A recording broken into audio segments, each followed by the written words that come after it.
میں کتاب دل میں اپنا حال غم لکھتا گیا، میں کتاب دل میں اپنا حال غم لکھتا گیا، ہر ورق ایک باب تاریخ جہاں بنتا گیا۔ اردو زبان کے ایسے بہت سے جدید شاعر گزرے ہیں جنہوں نے جدید شاعری کو خاص مقام تک پہنچایا۔ ایسے ہی شاعروں کی فہرست میں فراق گورکھپوری کا نام بھی شامل ہے، جنہوں نے شاعری کی بزم کو خوب رونق بخشی۔ آئیے آج ہم بات کرتے ہیں رگھوپتی سہائے یعنی فراق گورکھپوری کی۔ اصل نام رگھوپتی سہائے تخلص فراق تھا۔ 28 اگست 1896 میں اتر پردیش کے گورکھپور میں پیدا ہوئے۔ ان کے والد منشی گورکھ پرساد بھی اپنے زمانے کے جانے مانے شاعر تھے۔ عبرت ان کا تخلص تھا۔ فراق کا بچپن گورکھپور میں بیتا۔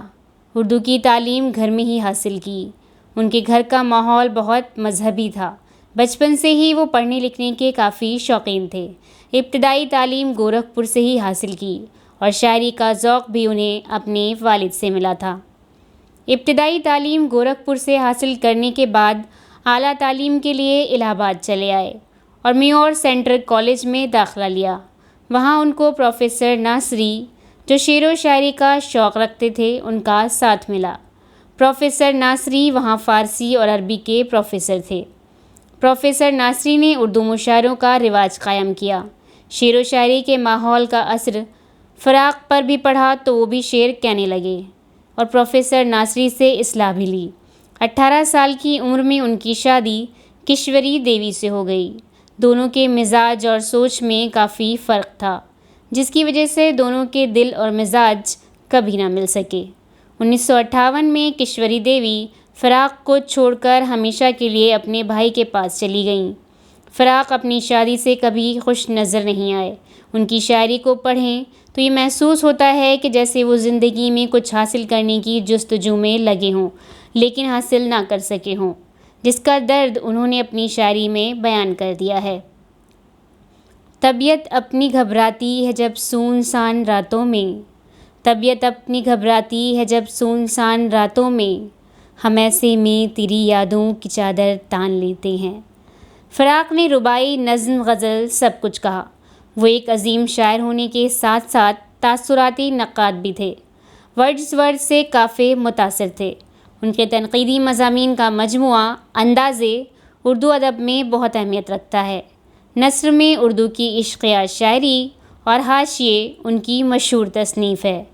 روح کائنات، روپ، شبستاں، نغمہ گل، مشال، غزلستاں ان کے شعری مجموعے ہیں۔ روپ ان کی رباعیوں کا مجموعہ ہے۔ ان کی رباعی بھی کافی مشہور ہیں۔ سینٹرل کالج الہ آباد سے BA کرنے کے بعد حکومت نے انہیں ڈپٹی کلکٹر کی جگہ کے لیے منتخب کر لیا تھا، مگر انہوں نے یہ ملازمت قبول نہ کی اور تحریک آزادی میں شریک ہو گئے، جس کی وجہ سے وہ جیل بھی گئے۔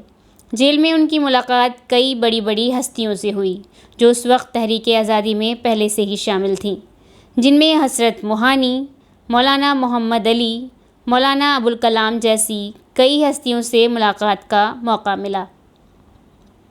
تم ہو جہاں کہ شاید میں بھی وہاں رہا ہوں، کچھ تم بھی بھولتے ہو کچھ میں بھی بھولتا ہوں، مٹتا بھی جا رہا ہوں پورا بھی ہو رہا ہوں، میں کس کی آرزو میں کس کا مدعا ہوں، منزل کی یوں تو مجھ کو کوئی خبر نہیں ہے، دل میں کسی طرف کو کچھ سوچتا چلا ہوں، لیتی ہیں الٹی سانسیں جب شام غم فضائیں، اس دم فنا بقا کی میں نبض دیکھتا ہوں وہ شعاع فردا جو آنکھ مل رہی ہے، وہ سرمگی افق پر میں تھر تھرا رہا ہوں، جس سے شجر ہجر میں ایک روح دوڑ جائے، وہ ساز سرمدی میں غزلوں میں چھیڑتا ہوں۔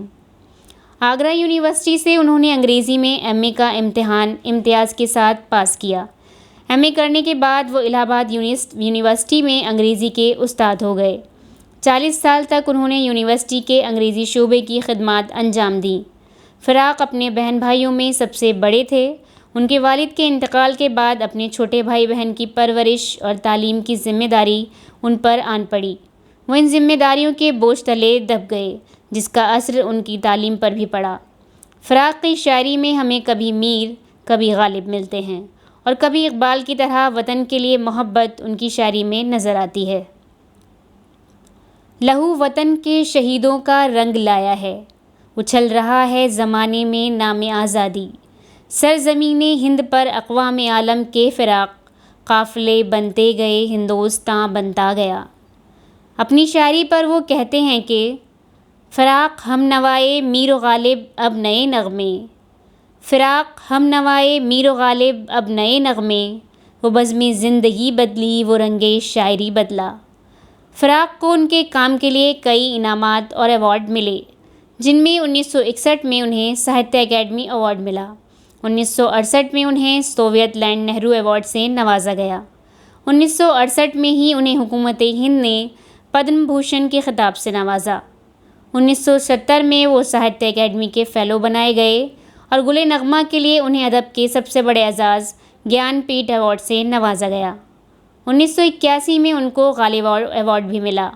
فراق کی شاعری میں ہمیں کئی شاعروں کا ملاپ دیکھنے کو ملتا ہے، کبھی وہ میر کی طرز پر شعر کہنے لگتے ہیں، کبھی اقبال کی طرح، کبھی وہ مصطفی کا لہجہ بھی اختیار کر لیتے ہیں۔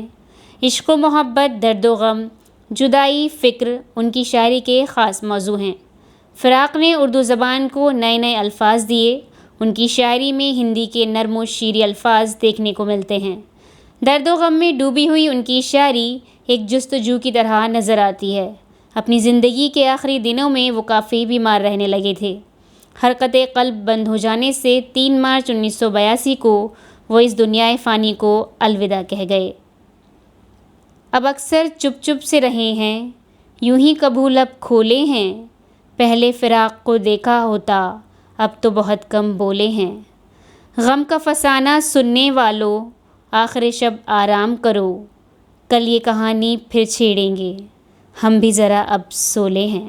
شکریہ۔